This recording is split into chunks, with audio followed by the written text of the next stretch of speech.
Tem uma certeza que a gente tem sobre 2025, um ano cheio de dúvidas, é que a renda fixa vai ser de novo protagonista no mundo do investimento. Já foi assim em 2024, imagina agora com a Selic em 12,25% ao ano e subindo. Parece fácil, então, tomar decisão de investimento, mas aí vem aquele momento que você abre o seu aplicativo e vê aquele monte de letrinhas. Tem papel pós-fixado, papel pré-fixado, crédito privado, CDB, fundos de investimento. Não é tão simples assim. A renda fixa tem a sua complexidade. Para ajudar você a entender mais sobre esse universo e definir as suas estratégias, a gente trouxe aqui na série Investir para Viver 2 especialistas no assunto. O primeiro é o Wilson Barcelos, que é o CEO da Azimuth Brasil. Bem-vindo! Muito obrigado a todos. Aproveitar para desejar um feliz ano novo e... sim, vamos começar a pensar quais são as estratégias para agora, né? Isso mesmo, vamos nos organizar para esse ano. E também o Ulisses Neme, que é o CEO da Esparta. Obrigada por ter aceito o nosso convite. Obrigado, Lucina. É um prazer estar aqui com vocês.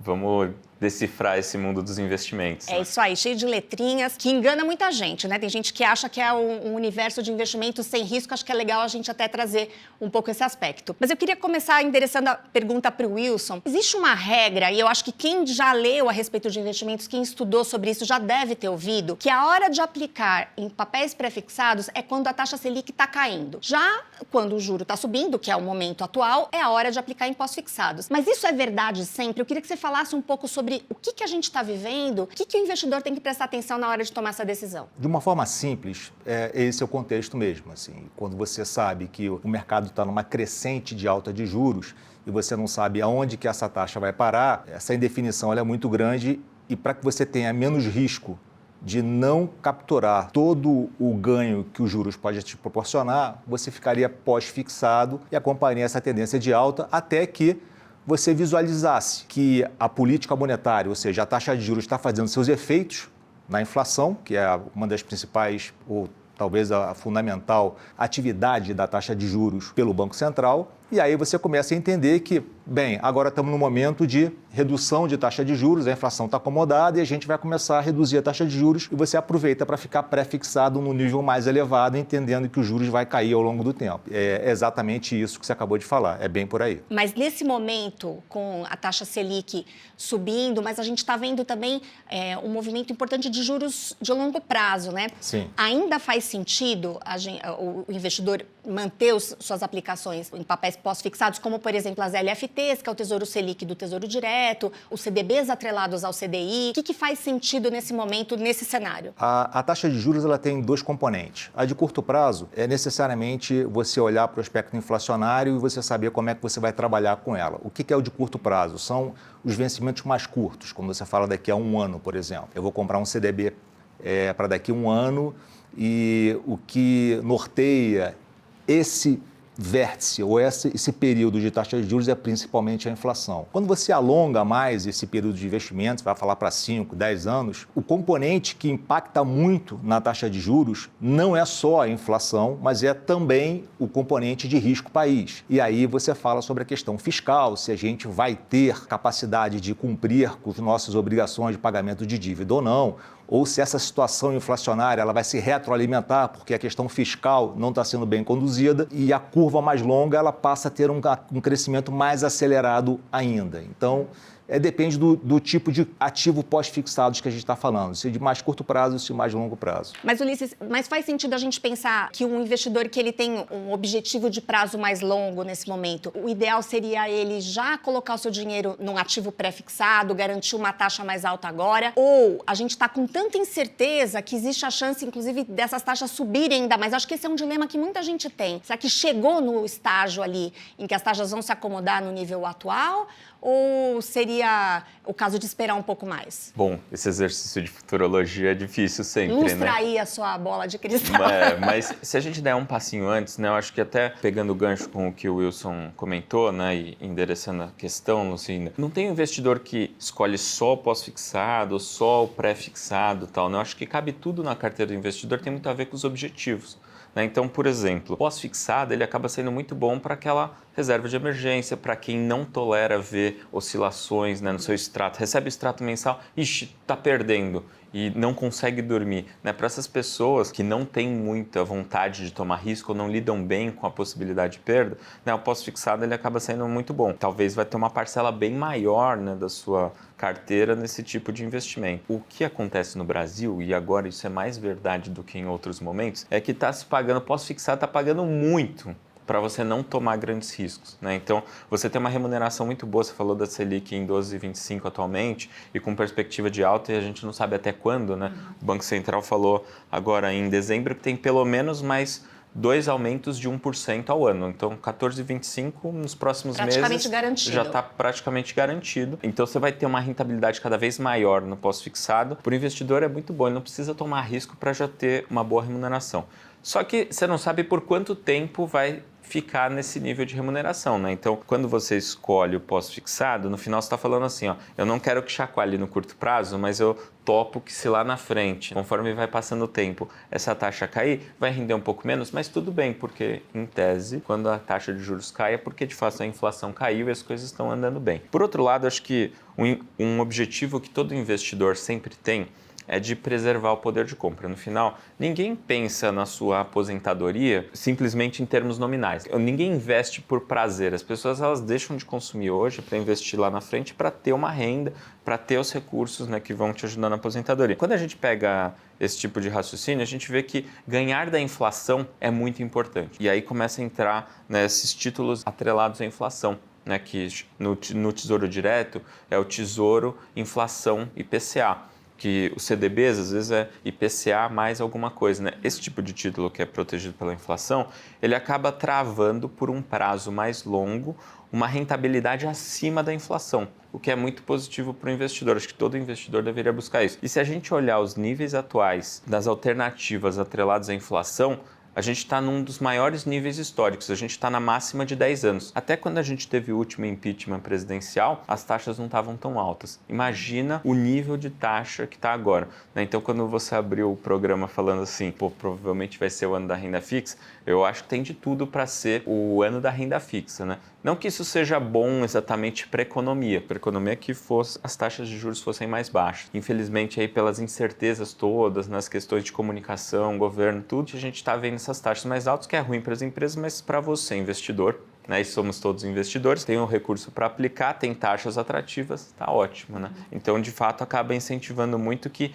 não se tome muito risco. Hoje, no final, a renda fixa está passando a seguinte mensagem para os investidores, né? Você não precisa tomar grandes riscos para ter um bom retorno nos seus investimentos. É interessante isso que você está colocando, porque, na verdade, embora seja bom para o investidor, esse comportamento aí dos ativos de renda fixa, eles são meio que um sintoma de problemas na economia. Realmente não é uma demonstração de que as coisas estão funcionando tão bem. E eu queria ouvir um pouco também qual a visão de vocês. Você colocou já sobre a perspectiva de um aumento da Selic de pelo menos mais 2 pontos percentuais. Qual que é o teu cenário para a Selic até o final do ano? Também para a inflação, que eu acho que essa é uma outra variável importante para a gente monitorar. Acho que eu pegaria um combinado de tudo que foi falado aqui, principalmente da primeira pergunta, quando fala que esse é o ano da renda fixa. Infelizmente, o Brasil parece ser o país da renda fixa ao longo da sua história, né? Por que a taxa de juros ela é tão alta no Brasil e o que faz com que ela necessariamente seja alta? Vamos botar nos anos de 80 a 90, a chamada década perdida. O que a gente tinha ali?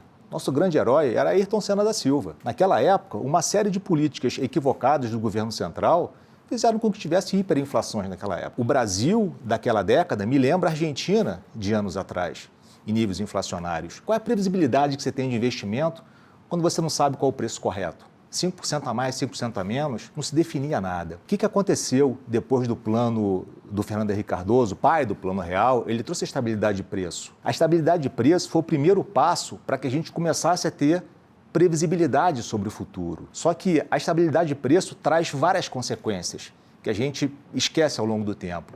Uma delas era a questão fiscal, porque quando você tem inflação, você acoberta um pouco a sua ineficiência fiscal. E não só no lado público, no lado privado também. A quantidade de bancos pequenos e médios que tiveram problema ao longo daquele período foi enorme. Lembra-se do PROER. Lembra-se do PROER naquela época? O PROER foi um programa para ajudar... Para ajudar a equacionar a situação dos bancos. A situação dos bancos. E aí, os grandes bancos adquirindo bancos menores, você fazendo uma consolidação bancária maior. Mas o que pautava ali a estabilidade de preço era taxa de juros. Depois, quando você começou a entender dessa ineficiência fiscal, veio, ao longo dos próximos anos, a lei da responsabilidade fiscal e junto com o regime de meta inflacionário. Então, aquilo trouxe para o Brasil um pouco mais de perspectiva. Desculpa voltar muito no passado, mas é que isso norteia o que está acontecendo aqui agora. Não adianta só a gente estar trabalhando sem estabilidade financeira, estabilidade macroeconômica muito clara. A estabilidade macroeconômica se dá através das suas questões fiscais. A gente já viu que a estabilidade de preço também se dá por questões fiscais. O Brasil e o mundo passou, em 95 a gente teve crise do México, 97 teve crise da Ásia, 98 teve crise na Rússia, LTCM, que era um grande hedge fund que quebrou nos Estados Unidos, proporcionou grandes oscilações de preço. Por que o Brasil sofreu muito naquela época? Porque a nossa política fiscal era muito frágil, apesar da gente estar começando a controlar a questão dos preços. Passa e entra o governo Lula, o primeiro governo Lula. O que ele faz naquele momento? E outra coisa, a dívida PIB naquela época, ou seja, o quanto que o Brasil estava endividado, estava se endividando, pegando dinheiro dos outros, oferecendo títulos a taxas elevadíssimas, que a gente não vê agora, mas no passado era muito maior, a gente se lembra muito daquele período. O que aconteceu ali foi que, na entrada do governo Lula, a primeira coisa que ele faz no começo do seu governo é manda uma carta ao povo brasileiro falando que, olha, faremos a coisa certa. A partir dali, as ações de elevação de superávit, ou seja, o governo passou a gastar menos, arrecadar mais do que gastava, então entrava mais dinheiro no caixa para diminuir a sua dívida pública. O que fez foi que as taxas de juros caíssem, mudou o perfil da dívida, que era de muito curto prazo e muito atrelado ao dólar, e você melhorou todo o arcabouço de investimentos. Você falou de muitos de fundos de investimento, muitas siglas, LCA, LCI. No passado não tinha nada disso, era só CDB. O que eu quero trazer com tudo isso? O Brasil fez o dever de casa ao longo do tempo e isso trouxe melhorias macroeconômicas muito grandes, desenvolvimento no mercado de capitais. Hoje a gente tem muita possibilidade de investimento graças a tudo que foi feito no passado. Se a taxa de juros hoje ela é mais alta, ela é uma consequência de efeitos ruins que estão sendo feitos pelo governo atual através da sua não responsabilidade fiscal. O que faz o investidor nesse momento? Que é a grande resposta para tudo. Exatamente o que o Ulisses falou. Está se pagando muito caro para se ter muita segurança. A renda fixa é um excelente investimento nesse momento porque a taxa de juros real, a taxa efetiva de 12, 14 ou 15, que possa vir a chegar sobre a inflação, que vai beirar 6%, talvez ultrapasse de 6%, ainda te dá um ganho real muito bom para que você não tome risco. Você não toma risco, você tem excelentes ativos de crédito, acho que depois o Ulisses podia explorar muito quais são as empresas de excelente qualidade, eles fazem uma gestão de fundos de crédito de excelência, trazem de bastante prêmio, isenção tributária, você não precisa pagar imposto, você tem liquidez, é o país dos sonhos para o investidor. No curto prazo. Será que vai ser no longo prazo? Como é que a gente olha para o Brasil no futuro? Acho que o Wilson fez um apanhado histórico impecável aqui, né? Trouxe toda uma aula para gente. Mas acho que o ponto é esse mesmo, né? Acho que no curto prazo a gente tem essa questão da renda fixa pagando bastante. Ponto interessante que ele trouxe também é que assim, a gente tem vários tipos de investimentos, né? E aí tem opção sem imposto de renda, opção com imposto de renda, tem opção que tem garantia, tem opção que não tem, que é o título do governo, tem opções que são em relação a empresas, né? Dívidas de empresas, tem um pouquinho mais de risco, paga um pouquinho mais, será que vale a pena? Né? Acho que tudo isso é interessante de abordar. Né? Então vamos falar um pouquinho de crédito privado, então, né? Que é esse que paga um pouquinho mais e tem um pouco mais de risco. Você pode explicar um pouco como é que está essa dinâmica? Hoje esses ativos eles estão mais atrativos do ponto de vista de retorno e o que o investidor tem que considerar na hora de tomar essa decisão? Eu acho que uma máxima que o investidor precisa ter claro na renda fixa é que taxas mais altas indicam riscos mais altos. E aí você tem que tentar explorar, porque existem várias vantagens para o investidor pessoa física, que às vezes tem uma isenção, às vezes tem uma garantia extra, né? Então, por exemplo, quando você pega vários ativos, né, vários títulos que são emitidos por bancos e tem garantia do FGC, isso daí, às vezes, pode ser uma oportunidade para os investidores, principalmente para os pequenos investidores. Então, eles têm uma vantagem sobre investidores sobre gestores de fundos, por exemplo, conseguem comprar um título com uma boa remuneração e uma garantia do FGC. Por exemplo, um CDB, uma LCI, uma LCA, que tem isenção de imposto de renda. Então, eles conseguem explorar bem isso, né? Então, acho que é importante ver, e toda vez que tem garantia do FGC, né, normalmente deixam isso bem claro, né, nos aplicativos e tudo, mas às vezes pode ser uma oportunidade para os investidores, né? Outro ponto para considerar também são os títulos de empresas, né? E aí acho que é importante a gente ter claro que assim, taxa de juros mais alta é legal para o investidor, mas ele tem que pensar também que assim, alguém está pagando esses juros. Se é o governo que está pagando, que no limite, assim, o governo imprime dinheiro, vamos chamar assim, não tem esse risco, né? Mas se é uma empresa... Tem muito menos risco. Tem muito menos esse risco, perfeito. Mas se é uma empresa, né, a empresa, será que ela tem uma atividade que é tão forte que vai pagar esses juros mais altos também para o investidor? Então, é aí que a gente começa a introduzir a noção de que taxas de juros mais altas pode trazer riscos mais altos. Quando você tem taxas de juros mais altas, você tem que tomar mais cuidado onde você está pisando se você for investir em empresas. Empresas muito grandes, muito sólidas, né? A gente pega grandes bancos, grandes empresas, aí tem ações negociadas em bolsa, isso. Normalmente essas empresas elas têm uma musculatura financeira suficiente para atravessar esses períodos de taxa de juros mais altos. No limite, quem vai pagar a conta é o acionista, né? Por isso que a bolsa às vezes sofre com juros mais altos. Acho que é importante dizer, né, Ulisses, que essas empresas elas emitem dívida, na maior parte dos casos, pagando também CDI mais uma taxa. Então é por isso que elas são impactadas pelo aumento da Selic, não é isso? Perfeito, né? O grosso das empresas, elas tomam dinheiro emprestado sempre a CDI. Taxa mais alta da Selic significa CDI mais alto, significa riscos mais altos para essas empresas. Para as grandes empresas não é um problema, para as empresas menores isso já pode começar a virar um problema. Aquela empresa que não tem tanta musculatura financeira, isso daí pode de fato virar risco. Então tem que tomar cuidado. E tem um outro tipo de empresa que a gente gosta bastante, que são as empresas do setor de infraestrutura, que tipicamente elas não captam dinheiro atrelada ao CDI, ou atrelada à taxa Selic. Você vai ver as debêntures incentivadas, por exemplo, elas captam dinheiro a IPCA mais uma taxa. Então, para elas, se a taxa Selic subir ou cair, não faz diferença nenhuma. A inflação é uma questão, mas... E a inflação não é tanto, é uma questão, mas é uma questãozinha de curto prazo, porque os preços que cobram essas empresas do setor de infraestrutura normalmente têm repasse de inflação automático.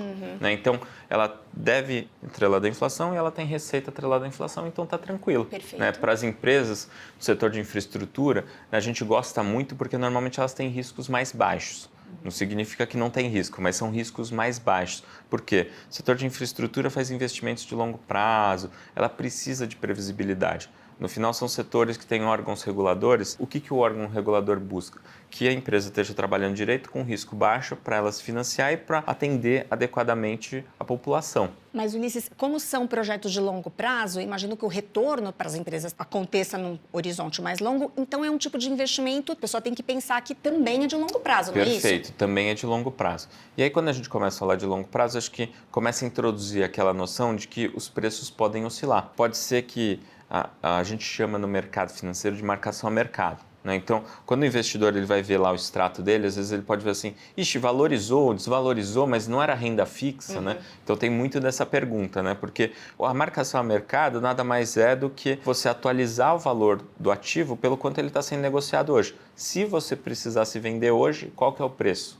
que você venderia? Quanto maiores os prazos nos títulos atrelados à inflação, mais eles podem oscilar. Você trava o retorno por um prazo maior, provavelmente com uma taxa maior, mas ao mesmo tempo eles podem oscilar mais. Aqui de uma forma bem objetiva, bem prática, né, para os investidores, é assim, você vai investir num título atrelado à inflação, o prazo importa e importa muito. Se você vai fazer um investimento num título atrelado à inflação por um prazo de, sei lá, 2, 3 anos, provavelmente isso daí vai chacoalhar um pouquinho, mas assim, muito pouco. Talvez nem incomode nenhum investidor, talvez não seja o suficiente para dar um mês negativo num investimento atrelado à inflação. Já se você investir num título de 10 anos, de 15 anos, pode ser que isso daí tenha uma volatilidade, ou seja, que de um mês para o outro pode ser que dê um retorno negativo quando ele olha no extrato. Como é renda fixa, se ele mantiver até o vencimento, ele vai receber a taxa contratada, mas se ele olhar no extrato mensalmente, que é aquele preço que ele teria se ele fosse se desfazer do investimento, aí ele sairia com prejuízo, né? Por isso que é importante, né, que o investidor ele tenha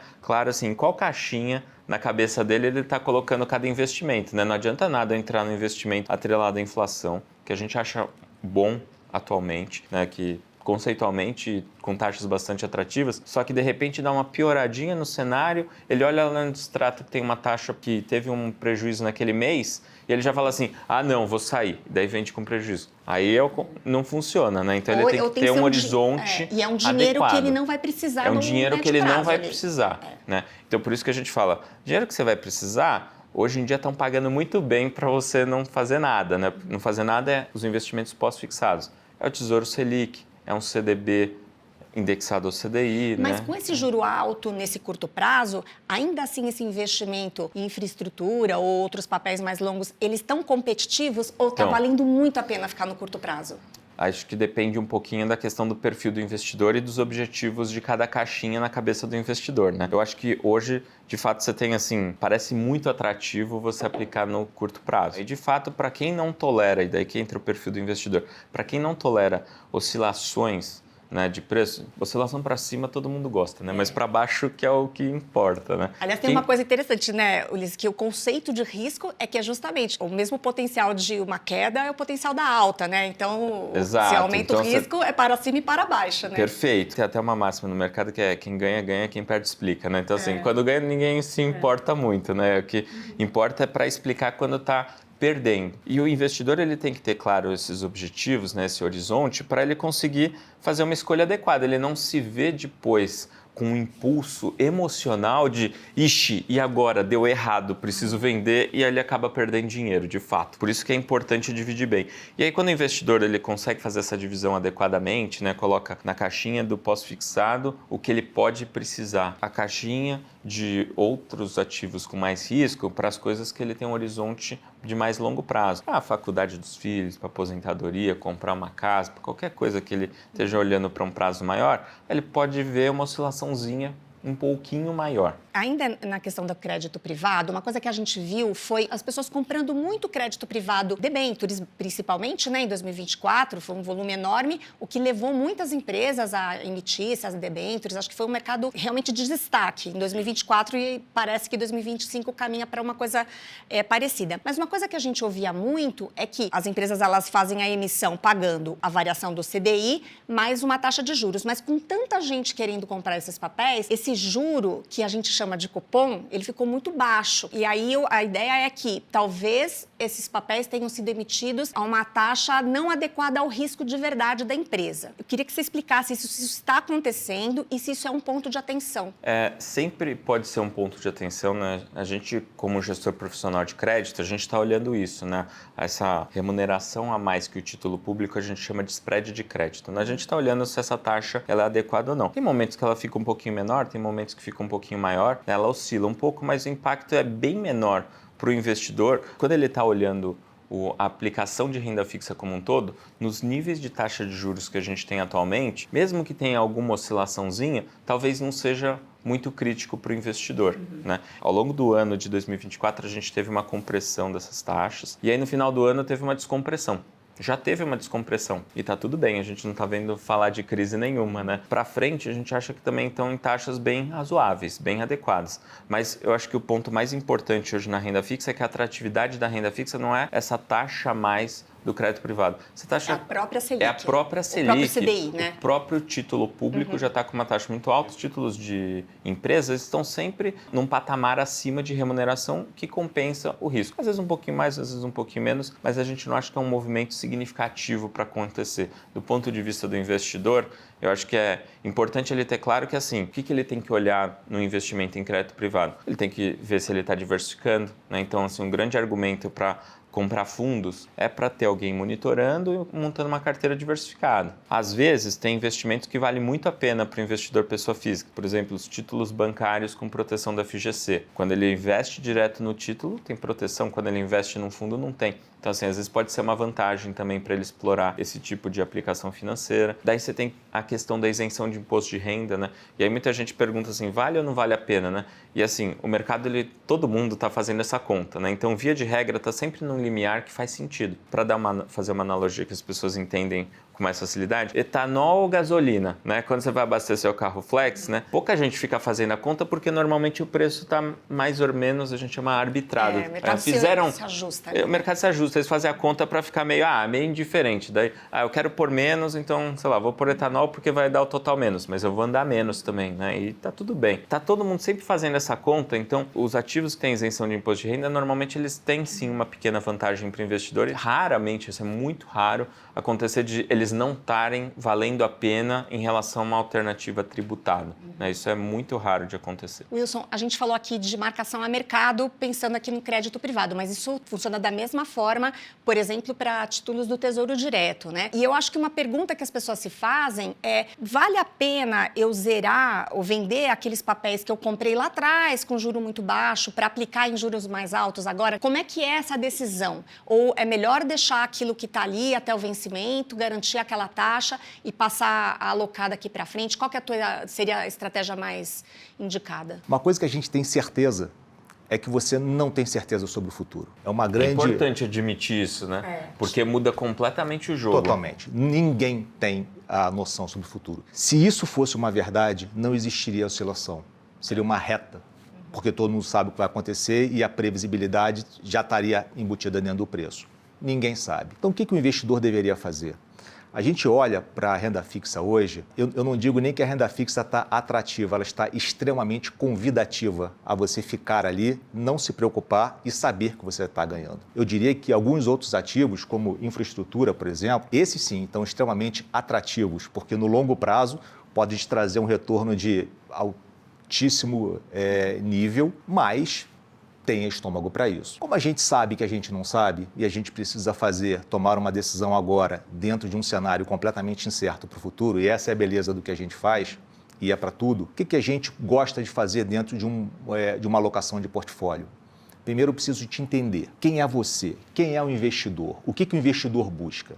Se o investidor não tem tolerância à perda, por favor, não tente ganhar mais do que a taxa básica de juros, porque qualquer percentual a mais do que o CDI, ou seja, CDI+, significa que é CDI mais algum tipo de risco. Qual é a minha capacidade de investidor pessoa física de estar mais certo do que o Ulisses, por exemplo, que tem toda uma equipe, um know-how, um track record fantástico, comprovado ao longo do tempo, de estar mais assertivo? Indo para a prática, divida a sua vida em caixinhas. Se você tem um horizonte de curto prazo, atrele ao CDI. Fique atrelado ao CDI porque você não vai ter o risco das oscilações para caminhos que não eram previstos, não eram desejados ou que você, quando investiu, não achava que poderia acontecer, e você pode ter a perda na marcação a mercado. Se você, ao contrário disso, se você está buscando acumulação de poupança, a renda fixa, que fala que tem menos volatilidade, por isso tem menos risco, ele pode trazer menos risco no começo. Mas para acumulação de capital, provavelmente a renda fixa não vai ser o suficiente para que você, lá na frente,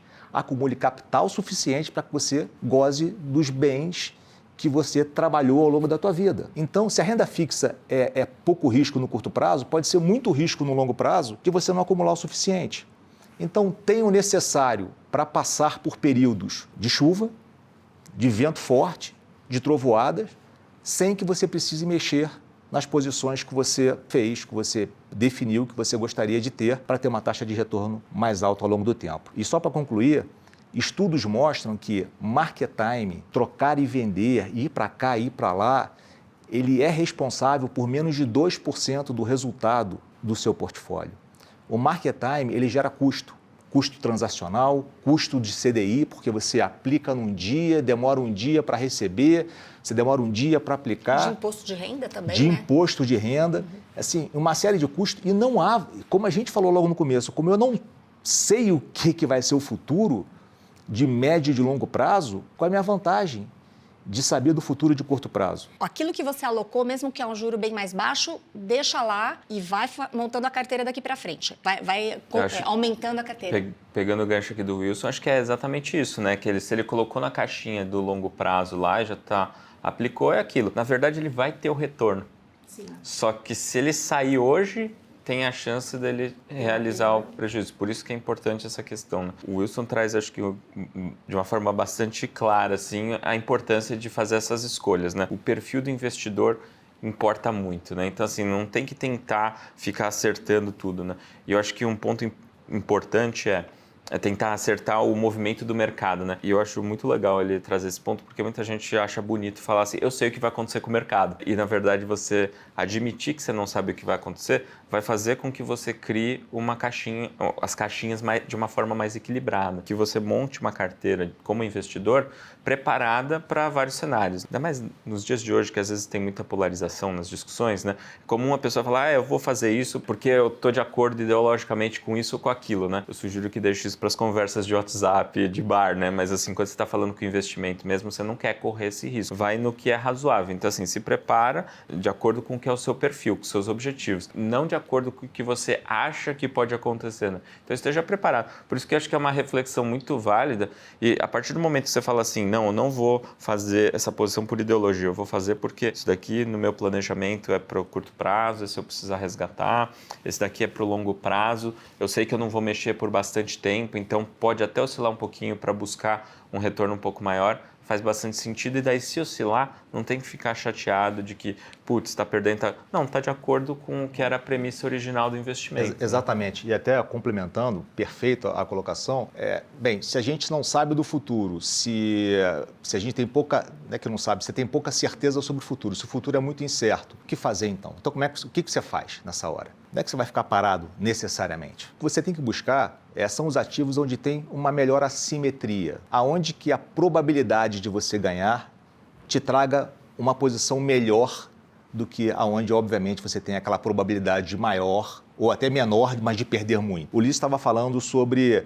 os spreads do crédito, que vieram se comprimindo ao longo do tempo, e naquele momento, a assimetria de estar colocado seu capital em crédito privado, em empresas de excelente qualidade, não quero nem entrar na seara que é dele e de outros gestores de crédito que são muito bons, a assimetria era muito positiva. Quando a assimetria começa a deixar de ser tão positiva, ou seja, você começa a ter muito pouco prêmio para estar correndo um risco privado contra um risco público, sim, você deveria deixar aquela operação, deixar aquele ativo e estar passando por um ativo que te traga mais conforto e segurança, porque o prêmio é muito similar. Só para deixar claro, a assimetria tem a ver com o nível de retorno que você vai receber para o tamanho de risco que você está correndo. Perfeitamente, isso, exatamente isso. Então, o que você faz nessa hora, o que eu faço nessa hora, na pessoa física, não estou falando nem como CEO da Azimuth Brasil Wealth Management, nem como é que é a nossa política de investimento, que é muito baseada nas assimetrias. O que eu faço eu tenho um especialista para cada coisa. Na verdade,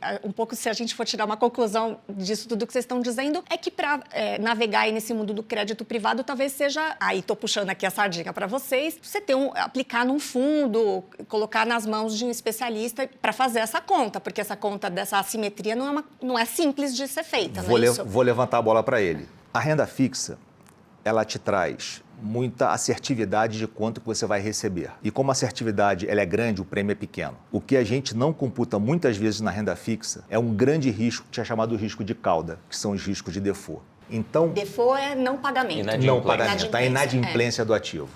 Então, para você ganhar muito pouco e correr o risco de perder muito, é o que a gente chama da tal da assimetria negativa. Para isso, você precisa ter um conhecimento muito profundo daquele ativo que você está investindo, se você quiser concentrar, ao qual eu não recomendo, ou então você procura um fundo de investimentos, tem fundos de crédito muito bons, eu citei o da Sparta, citei o da ZQuest, que fazem a diversificação desses ativos e profissionais como o Ulisses, que estão olhando para essas empresas todos os dias, enquanto nós não estamos com o investidor comum. Agora, aquela perguntinha. Você certamente vai receber uma ligação do seu assessor de investimento nessa fase, oferecendo uma debenture de uma empresa específica que está pagando um juro alto. Isso é fato. E faz parte do mercado, está tudo certo. O investidor ele pode ter um pouco esse apetite de correr um risco, apimentar a carteira. O que ele tem que olhar na hora de dizer sim ou não para essa oferta? Não é errado, não tem problema nenhum, mas acho que o investidor ele precisa ter claro uma coisa. Quanto mais taxa tem, mais risco tem. Então, assim, se estiver oferecendo aquele título que parece que está pagando... Olha, tem uma empresa aqui, estou oferecendo um título, uma debenture, um CRA, qualquer coisa. Paga um monte. Aí você fala, paga um monte, tem risco. Né? Se tudo correr bem, vira retorno. Né? Então, quando vai investir em ativos diretos, o que eu sempre sugiro é que assim, não fica tentando buscar a taxa mais alta. Numa debenture, num CRA, não sei o quê, busca empresas muito, muito, muito sólidas, que você não tem dúvida, porque elas já vão estar pagando um pouquinho a mais que o os títulos públicos. Se você quiser alguma coisa um pouquinho mais arrojada, então escolhe uma equipe de gestão, né, um fundo, que daí tem toda uma equipe de gestão, tem todo o acompanhamento, análise, vai montar uma carteira diversificada, né? Às vezes a gente fala assim, ó, vou montar uma carteira com 10 debêntures. Você fala, pô, é bastante, né? Para a pessoa física é bastante, mas a gente monta com 400 debêntures no fundo. Então, assim, o nível de diversificação não dá para comparar. E em outro caso também que pode acontecer é quando tem alguma coisa muito específica que pode ser melhor investir no título direto. Eu falo sempre dos ativos bancários, porque tem a proteção do FGC e Aliás, aí explica sim... pra gente, Ulisses, como é que é essa proteção? São 200 mil reais por CPF, não é isso? Né, 250 mil reais por CPF, né? E, assim, no momento que der problema. Então, assim, se não é investir 250 mil reais hoje, daí deu um problema lá na frente, atualizado era 270. Esses 20 a mais estão fora da cobertura, né? Então, assim, é importante ter claro. A gente vê que o investidor, muitas vezes, ele vai lá e faz assim, ele entra no aplicativo, põe ordenar por taxa, né? A maior taxa primeiro. Quem nunca? Mas aí, para fazer isso, também, assim, tem que tomar muito cuidado, porque taxa mais alta significa risco mais alto. E aí ele tem que entender se tem uma garantia de fato, saber que ele não vai poder vender esse título antes, que eventualmente não vai ter liquidez se ele precisar. Uma frase comum no mercado financeiro, mas que eu acho que é fácil de entender, é que não tem almoço grátis. Se alguém está te pagando a mais, pô, é para desconfiar, né? Alguma coisa tem, né? Então, assim, tem que ver se realmente tem um incentivo. No caso específico da garantia do FGC, é uma coisa boa para os investidores, mas assim, tem que tomar esses cuidados, né? Pode ser que demore para pagar se der problema, não pode exceder aquele montante, não vai ter liquidez provavelmente, né? Então tem os seus poréns, mas pode ser uma alternativa interessante. Tirando isso, eu jamais iria para uma lógica de comprar um ativo direto pelo quanto ele está pagando. Faz um processo que nem o Wilson comentou, que é a praia deles, né? Assim, vamos fazer o processo bem feitinho. Qual que vai ser o tamanho dessa caixinha? Faz sentido ou não faz? E daí, quando alguém vai te oferecer, já, assim, ó, não olha para a taxa mais alta. Fala assim, não, isso daqui é um pouco mais do que o título público. Então, beleza, vale a pena. Vamos falar das caixinhas? Como é que o investidor deveria pensar nesse equilíbrio aí de objetivos? Tem reserva de emergência, projetos específicos? Vocês podem falar um pouco sobre isso? Como é que deveria ser esse desenho, mais ou menos? Claro que tem especificidades. E que tipo de produto caberia? Essa é a praia do Wilson.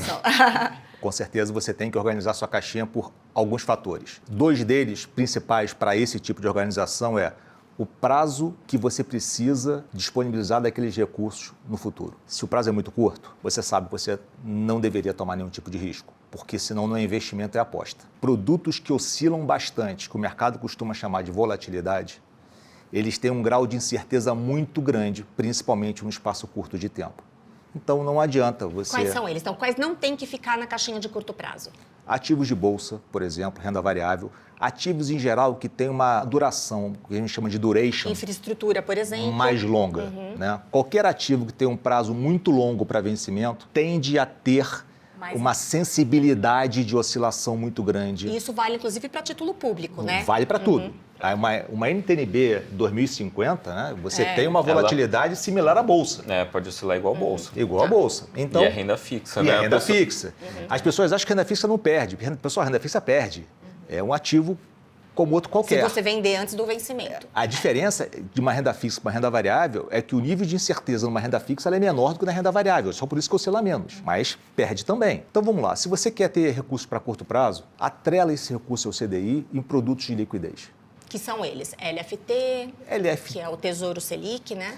Você até pode colocar numa LCI, numa LCA de um banco. Hoje em dia, o prazo mínimo é de 9 meses. Após 9 meses, você pode ter a liquidez diária, em alguns casos desses, são isentos de CDI. Então, depende muito de como é que é o seu período de necessidade de liquidez. Se você tiver necessidade de liquidez imediata, aí sim, CDB, com CDI, liquidez diária e tudo mais, que é para questões do dia a dia. Aí, saindo dessa etapa da sua necessidade, vou dizer, de próximos 12 meses, vamos partir para investimentos maiores do que 12 meses, aí a gente tem que entrar no qual é o seu perfil de risco. O quanto que você tolera a perda. Por favor, não invistam em nada que vocês não tolerem perder, porque para ganhar tem que poder perder. Então, se você não tolera que esse ativo caia 10%, 15%, não invista nele, independente da promessa de rentabilidade.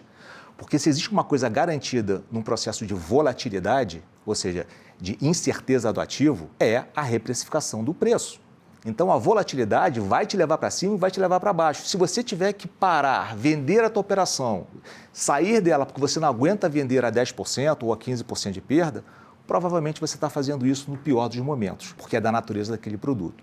Então, adequa direito o seu perfil, a sua tolerância à perda, adequa a sua necessidade de caixa no curto prazo, através disso você compõe seu portfólio. Só para deixar claro, na verdade, essa perda ela vai acontecer caso você venda esse ativo, no caso de renda fixa, caso você venda esse ativo antes do vencimento. A taxa combinada no momento da alocação, ela vai valer não necessariamente, no prazo final. Não necessariamente. Se você tiver um produto onde você tenha uma rentabilidade pré-fixada ou um cupom pré-definido, uma NTNB, por exemplo, ok, você vai receber a inflação mais aquele cupom ao longo do produto. No caso de um fundo de infraestrutura, não necessariamente, de ativos que você não tem essa previsibilidade, não tem esse contrato feito no lançamento do produto, ou seja, infraestrutura, fundos imobiliários, bolsa e outros ativos, aí você não tem essa garantia. Mas falando de renda fixa, inclusive os papéis de infraestrutura, eles têm uma taxa prefixada mais a variação do IPCA, não é isso? Essa taxa, ela vale até o final. Sim, Perfeito. Se está contratado essa taxa, sim. Assim, a pegadinha aqui, né, só para pegar um gancho, imagina que você compra um título que vence em 15 anos. Então, vai convergir. Só que você vai esperar 15 anos, né? De repente passou 2, caiu, você fala, e agora? Não, falta 13. Então acho que o grande desafio é esse, né? E óbvio, né? Tem um outro ponto que assim, o título não pagar, no caso dos títulos privados, é se a empresa tiver um problema. E né? por isso então, o crédito privado tem esse então, adicional. por isso que a rentabilidade do crédito privado tem que ser sempre maior que a do Tesouro Direto, dos títulos do governo. Por quê? Porque ele tem um pouquinho de risco a mais. Claro que você vai buscar as empresas que têm menos risco, né? Por isso que eu falo sempre assim, toda vez que as pessoas falam em renda fixa, falam em riscos menores, né? Ela não espera grandes oscilações. Então, eu falo assim, não faça grandes aventuras, não seja muito ganancioso, né? Na renda fixa, busque ativos que tenham se for crédito privado, um pouquinho mais de retorno do que o título público, mas busca um especialista ou grandes empresas, né? Não fica tentando fazer aventura. Completamente diferente de agora, como eu falei da década de 80 lá atrás, um sábio investidor e muito famoso, numa conversa de bar, assim, olha, tem duas coisas que eu sei que não compensa. Numa época de grandes incertezas, questões fiscais horrorosas, risco de insolvência, batendo na porta todo dia, default, né? Você não pagar a sua dívida. Ele falava, duas coisas que eu acho que não compensam na vida é o crime e o crédito. Obviamente que o mercado mudou bastante e a gente está muito mais evoluído nesse processo. O crédito é a base do mercado financeiro. O mercado financeiro se desenvolveu através de crédito. Há uma década atrás, a gente viu o nível de crédito privado superar o nível de estoque de título público, que era deixado na bolsa, não CETIP, né? CETIPado, onde era registrado todos os ativos. Isso mostra que a evolução no mercado de capitais no Brasil, ela veio para ficar. Tá? E nessa hora, onde a gente não entende muito bem de uma empresa A ou B ou C, não pergunta para mim, pergunta para ele. Deixa na mão do gestor, é muito melhor. Eficiente. Gente, para concluir, eu queria então ouvir de vocês o cenário, com que cenário vocês estão trabalhando para 2025? Taxa de juros e inflação. Claro que, como a gente começou dizendo, é muito difícil fazer essa projeção, mas o plano de voo de vocês contempla que projeções? Acho que, como eu falei, a renda fixa está muito convidativa e alguns ativos que foram muito marcados a mercado estão muito atrativos. Não quer dizer que o que te atrai você deva fazer nesse exato momento. O convidativo te chama mais atenção nesses próximos meses aqui dentro. Mas vamos lá. O que eu acho que seja uma muito boa relação de risco-retorno, falando para o investidor? Acho que ativos atrelados à inflação, principalmente aqueles que te garantem uma isenção, que te proporcionam uma isenção tributária, são muito positivos na relação de risco. Porque se a gente tiver uma disparada da inflação, vamos falar para números não reais. Suponha que você comprou uma NTNB, a inflação mais 7. E a inflação vai para 100. Então, você vai para 107% de taxa efetiva de ganho. Os impostos são de 15% sobre aquilo ali. Então, se tira 15% de 107, você já comeu todo o teu ganho nos juros. Você vai ter um retorno abaixo da inflação.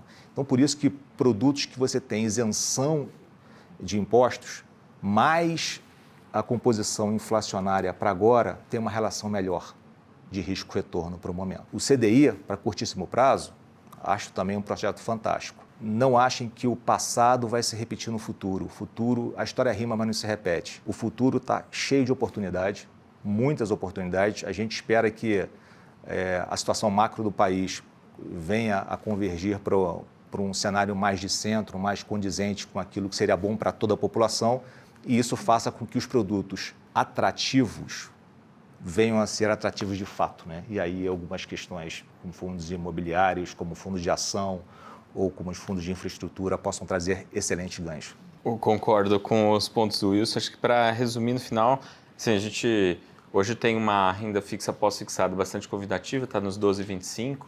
Né? O Banco Central já falou que pelo menos até o 14,25 nos próximos meses ele já falou que vai ser.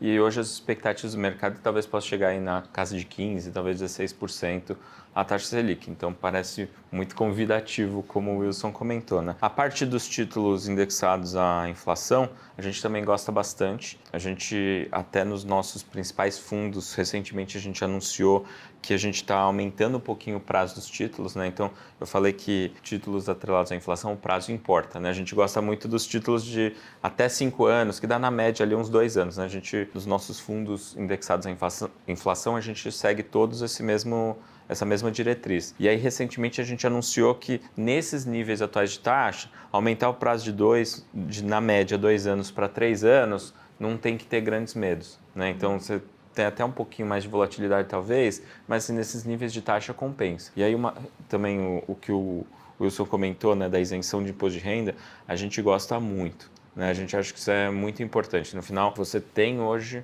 uma alternativa muito convidativa que ajuda a se proteger da inflação. No final, acho que eu falei bastante de inflação, mas só para ficar claro o motivo, né?